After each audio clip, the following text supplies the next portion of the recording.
आशा की बस एक छोटी सी किरण भी अंधेरे में प्रकाश का काम करती है। आशा की एक छोटी सी किरण अंधेरे में प्रकाश का काम करती है और जीवन की हर एक कठिनाई एक नई शुरुआत देती है। नमस्ते, મને ગર્વ છે કે હું વડોદરાવાસી છું. Yes, I am a proud Barodian. આજે વાત કરવી છે એ વિસ્તારની જે છેલ્લા 2 વર્ષથી ખૂબ ચર્ચામાં રહ્યો છે. હા, વાત કરવી છે હરણી વિસ્તારની. બરોડા સિટીમાં છેલ્લા 2 વર્ષમાં હરણી ખૂબ ચર્ચામાં રહ્યું છે. પછી હરણી બોટકાંડ હોય કે પૂરની પરિસ્થિતિમાં સૌથી વધારે હાલાકી જો કોઈ એરિયાના લોકોએ ભોગવી હોય તો એ હરણી વિસ્તારના લોકોએ ભોગવી છે. ગઈકાલ રાતની જો વાત કરું તો ગઈકાલ રાત્રે ફરી હરણી વિસ્તારના લોકોને હાલાકી ભોગવવી પડી હતી. રાતના 12થી સવારના 5 વાગ્યા સુધી ઇલેક્ટ્રિસિટી કમ્પ્લીટલી બંધ કરી દેવામાં આવી હતી કે થઈ ગઈ હતી. એ પ્રશ્નનો જવાબ તો શોધે જ રહ્યો, કારણ કે જે કહેવાય છે આપણું MGVCL એમનું કર્તવ્ય આવે છે to give best power supply and to give best customer service. Best power supply તો એક પ્રશ્ન જ રહ્યો છે, કારણ કે થોડોક વરસાદ પડે લાઇટો બંધ થઈ જાય, થોડી હવા વધે તો લાઇટો બંધ થઈ જાય. ફીડર માન્યું કે તમારું એવી જગ્યાએ તમે મૂક્યું છે કે મૂકવું પડ્યું છે, કારણ અમે નથી જાણતા, કારણ કે તમારું કામ છે, તમારું કર્તવ્ય છે, એક આમ નાગરિકનું કામ છે તમને સમયસર ટેક્સ આપવો જે અમે આપીએ છીએ, તમને સમયસર લાઇટના બિલ ચૂકવવા જે અમે ક્યારેય ચૂકતા નથી. પણ તમે તો અમારા કોલ પણ સમય પર ઉપાડી નથી શકતા નહીં.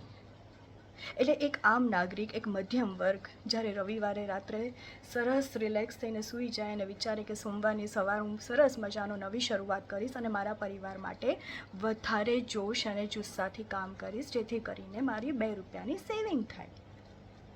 એ મધ્યમ વર્ગના લોકોને તો ક્યાં અંદાજો છે ભાઈ કે આ તો MGVCL છે, લાઇટો તો રાત્રે જઈ શકે છે. પછી એ મધરાતના 12 વાગ્યાથી લઈને સવારના 5 વાગ્યા સુધી જો લાઇટ ન આવે તો ચિંતા તો ના જ કરતા, પણ જો કોઈ વધારે ટેકનિકલ ખામી હશે ને તો એ ફોન બી નહીં ઉપાડે, કારણ કે એમની પાસે સમય નથી તમને ચોખવટ આપવાનો, કારણ કે બિલ તમે એમને નથી ચૂકવતા.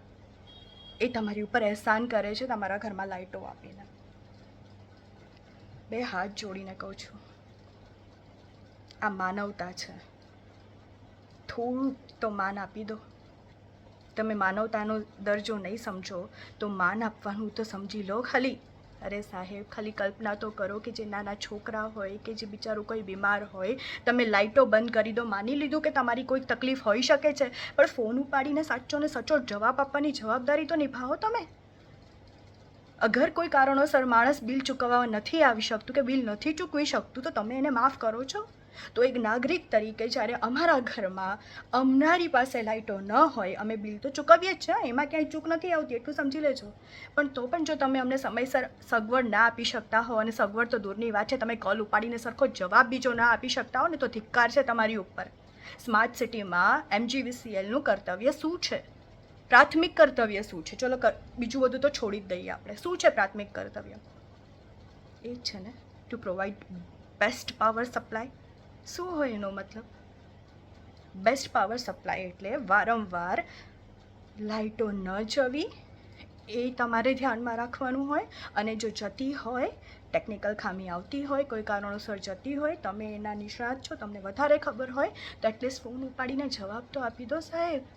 શું કામ રિસીવર બાજુ પર મૂકી દો છો? અમે સમજુ લોકો છીએ, અમે નાગરિક છીએ ને, અમે અમારો ટેક્સ બી ભરીએ છીએ, અમે અમારી ફરજ બી નિભાવીએ છીએ ને, અમને અમારો કર્તવ્ય પણ બહુ બખૂબી ખબર છે. તો એટલીસ્ટ ફોન ઉપાડીને જવાબ તો આપી દો, જેથી કરીને અમે અમારા ઘરના નાના છોકરાઓને સમજાવી લઈએ કે બેટા આ કારણોસર લાઇટ નથી. હવે એવી વિકટ પરિસ્થિતિમાં મૂકી દો છો ને તમે અમને કે અમે અમારા ઘરના બાળકોને જવાબ નથી આપી શકતા કે લાઇટો કેમ ગઈ છે. અને 1 કલાક હોય, 2 કલાક હોય, રાતના 12થી સવારના 5, ગણતરીમાં તો તમે માહિર હશો જ, કારણ કે બિલ તો તમે જ મોકલી દો છો લંબુ ચોડું, હે ને?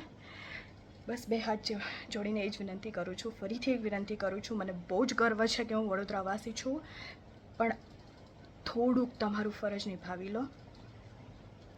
અમે નહીં ભૂલીએ તમને, બસ તમે અમને ના ભૂલી જશો.